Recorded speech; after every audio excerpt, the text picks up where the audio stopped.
Dhaka university student union election এটা কিন্তু শিক্ষার্থীদের একটা প্রতিনিধিত্বের ইলেকশন। সেখানে যখন জোর করে বারবার জাতীয় রাজনীতি এখানে ইনপুট করার চেষ্টা করা হচ্ছে, আমি মনে করি যে এটা দীর্ঘমেয়াদীভাবে বাংলাদেশের জন্য ক্ষতি করবে। বরং এটাকে সুস্থ স্বাভাবিকভাবে যদি ইলেকশনটা হয়, স্টুডেন্টরা নিজের মধ্য থেকে যাতে সিদ্ধান্তটা নিতে পারে, পারিবারিক চাপ আলাদা করে যেভাবে করে ক্রিয়েট করা হচ্ছে, এটা কিন্তু আমাদের যে ফ্রি অ্যান্ড ফেয়ার ইলেকশনের যে মাঠটা, এই লেভেল প্লেইং ফিল্ডটা নষ্ট করছে।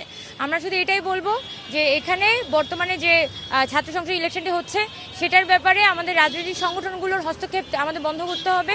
পাশাপাশি এই যে ইলেকশন, সামনের যে ডাকসু ইলেকশন, সেখানে আমাদের পরিবারের বাইরে গিয়ে স্টুডেন্টরা যাতে স্বাধীনভাবে নিজের মতামতটা দিতে পারে, সেই পরিবেশটা তৈরি করে দিতে হবে। এটা কিন্তু বারবার বলা হয়েছে, বিশেষ করে সেক্সুয়াল হ্যারাসমেন্ট আর সাইবার বুলিংয়ের কথা আমরা বলেছি, যে মেয়েদের উপরে যে ধরনের হ্যারাসমেন্টগুলো হচ্ছে। তো আমরা বলার পরে আমরা যে দেখতে পাই যে তাদেরকে বারবার তলব করা হয়েছে নির্বাচন কমিশনের পক্ষ থেকে, তাদেরকে বলা হয়েছে তারা যাতে এখানে ভোট ম্যানিপুলেশনের সাথে যুক্ত না হয়। বাট আনফর্চুনেটলি এই গ্রুপগুলো ঠিকই ফাংশনাল আছে এবং যেভাবে হচ্ছিল সেভাবে কিন্তু কাজ করে যাচ্ছে বর্তমানে। সো আমরা মনে করি যে এখানে অ্যাডমিন মডারেটর যারা, তারা কিন্তু একটা এক্সট্রা সুবিধা এখানে পাচ্ছে। এটা কিন্তু লেভেল প্লেইং ফিল্ডটাও নষ্ট করেছে অনেকখানি।